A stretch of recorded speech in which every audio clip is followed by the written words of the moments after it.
When all configurations and mappings have been applied to the connector, it's time to start the connector processes. The connector must be initialized and activated as the last step in configuration, as this will begin the sync processes between Acumatica and Magento. Navigate to the Magento connector workspace in Acumatica and click Initialize. The connector initialization screen will be blank prior to initialization. Next, we'll click Initialize. When clicked, the connector will begin to create all generic inquiries, queues, schedules, and push notifications needed for the connector to function.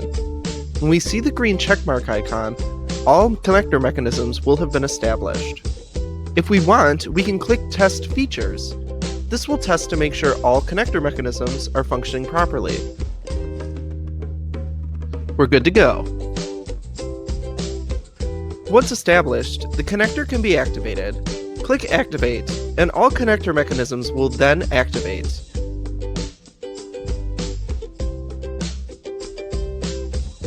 The connector is now enabled for sync.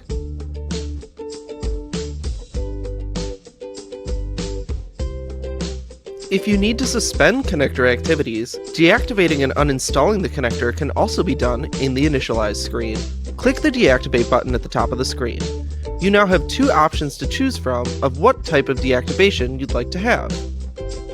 Pausing the connector will suspend the transmission of messages between Acumatica and Magento, but the connector will still collect information that can be passed between systems to transmit once the connector is reactivated. Stopping the connector will suspend the transmission of messages between Acumatica and Magento. However, the messages that are made while the connector is deactivated will not be collected and not synced after it is reactivated. Let's click Stop Connector. This will then present us with the Uninstall button at the top of the screen. Click Uninstall, and the schedules, queues, generic inquiries, and push notification mechanisms will all be removed from the screen. It looks like the connector was successfully uninstalled.